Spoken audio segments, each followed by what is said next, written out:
They say every man's got a story that's too heavy for the daylight, meant to be whispered only when the night grows long and you're far from anyone who might judge you. I reckon this is mine, and if you're still listening by the end, maybe you'll see why some debts can never truly be paid. I'll never forget the day I bought Josie McAllister's life for $500 in gold. Hell, I spent it like a man shaking the devil off his back, and it still wasn't enough to buy either of us a speck of peace. The wind was bone dry the morning I rode into Sundown Crossing, dust caked in my teeth, my heart thumping slow and mean inside my ribs. I didn't come looking for trouble.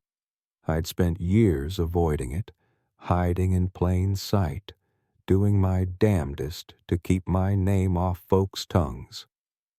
But fate, as she does, has a talent for sniffing out the guilty. I'd heard some racket in the middle of Main Street, men jeering, boots stomping, the kind of sound that says something ugly's about to happen. At first, I figured it was some traveling medicine show, maybe a dog fight.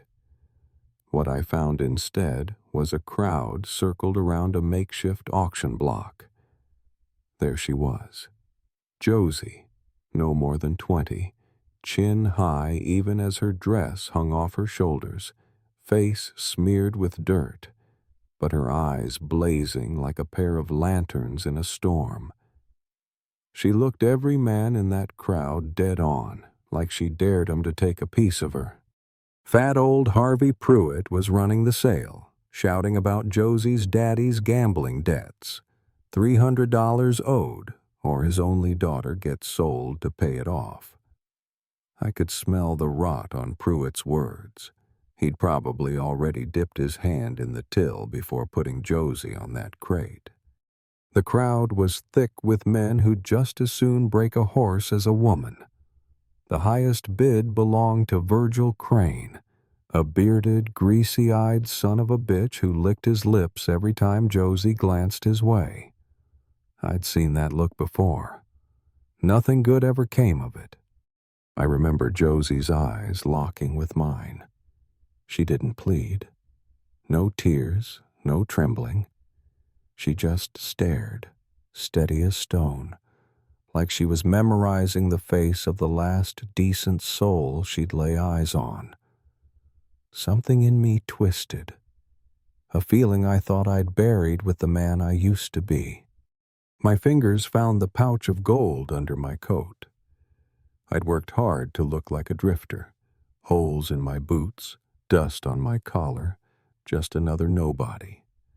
The truth was a weight I carried in secret, enough gold to buy half the town, and more history than I cared to own. Virgil called out, $275. All eyes swung his way, but I couldn't let it go. So I spoke, not much louder than a whisper. 500. Silence fell like a hammer. Every head turned. Even Josie looked at me like I'd lost my mind. "Did you say 500? Pruitt stammered, spit glistening on his chin. I nodded, my gaze locked with Josie's. The crowd parted as I rode forward, gold in hand. That's when I noticed 3 hard cases at the back. One of 'em, Jack Morrison, bounty hunter, memory sharp as barbed wire. He'd known me once, by another name. As I counted the coins into Pruitt's palm, Morrison's eyes bored into me. "Who the hell are you, stranger?" he called out. "Someone with $500, I said, my voice even. The crowd started muttering. Some folks knew the Dalton name, my real name, Elias Hart Dalton. Bad news in those parts. Word traveled quick as prairie fire when gold changed hands. Josie stepped down from the crate, legs shaky but her jaw set. She whispered, "Why'd you do it?" I shrugged. Guess I got tired of watching good folks get trampled. Before I could lead Josie away, Morrison blocked my path. "Boys, look what the cat dragged in. Young Hart Dalton, supposed to be dead and broke, and yet here he is throwing gold around." He winked at Virgil Crane. "Maybe we ought to ask how a ruined man comes by so much coin." Crane looked ready to draw, but the crowd wasn't in the mood for a gunfight. Yet. Morrison leaned close, lowering his voice so only I could hear. "You stole something from the wrong men, boy. Word is, there's a pile of railroad money gone missing, and the Dalton brats got it." My jaw clenched, but I kept my hands clear. Josie, quick as a whip, stepped between us. "He bought my debt fair and square," she said, voice shaking but strong. "If you got business with him, do it somewhere else." Morrison just grinned. "You got 1 hour, Hart. After that, we're coming for what's ours." I led Josie out of the crowd, heart pounding. I'd planned to stay invisible. Instead, I'd painted a target on both our backs. Outside town, I tried to send Josie away, pressed $50 into her palm, told her to catch the next stage and never look back. She stared at me, suspicion in her eyes. "You just spent $500 to buy me and now you're paying me to leave? What are you running from, Mr. Hart?" I couldn't answer. Not straight. Truth was, inside my saddlebag, wrapped in oilcloth, was a fortune in stolen railroad gold and a journal that could bring half the territory crashing down. My old man had worked the rails, discovered men skimming wages, cooking the books. They murdered him for it. I took their evidence and ran. Josie watched me like she could see through every lie. "You're no ordinary drifter," she said. "And you didn't steal that money out of greed. You're trying to set something right." She wasn't wrong, but there's a world of difference between justice and survival. By now, Morrison had rounded up half the cutthroats in Sundown. We spotted riders coming, more than I could count, all hungry for my head and the money. I grabbed Josie's hand. "Can you ride?" She nodded, grim and ready. We tore out of there, dust trailing behind. I pushed the horse up a rocky pass, bullets starting to fly. At the top, we found a narrow ledge, a breath of safety. I showed Josie the journal. Names, dates, payouts, murder. My father's handwriting, stained and ragged. "This is why they want me dead," I told her. She flipped through, eyes wide. "There are government men in here, judges, sheriffs, and Morrison's brother. He tried to help your father, didn't he?" The truth hit me like a fist. I'd been running from ghosts and leaving a trail for men like Morrison to follow. Down below, the posse was multiplying. I counted a dozen, then 20.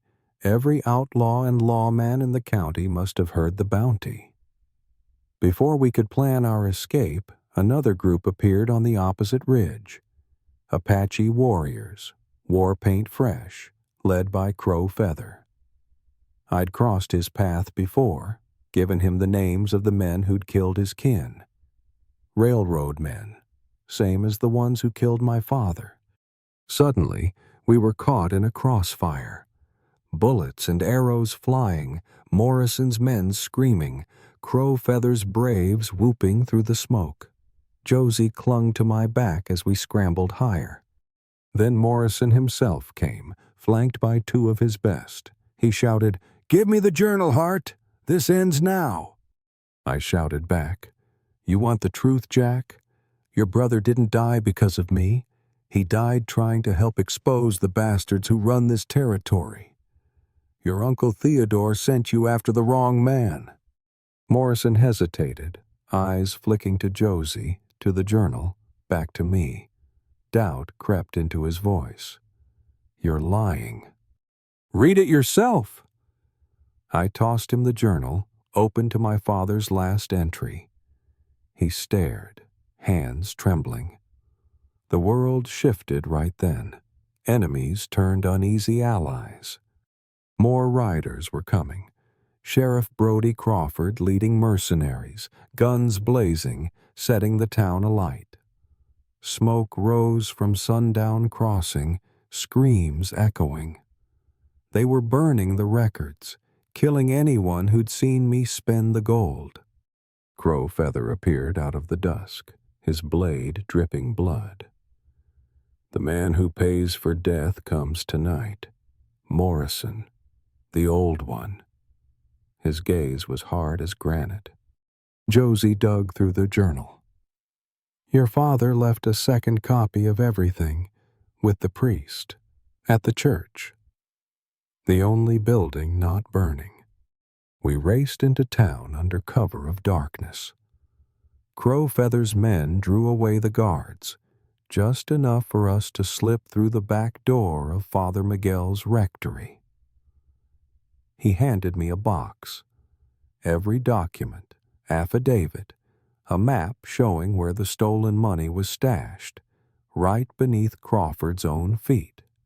Outside, Theodore Morrison rolled in with a dozen gunmen. Morrison, Josie, and I knew what had to be done. One of us had to get the truth out.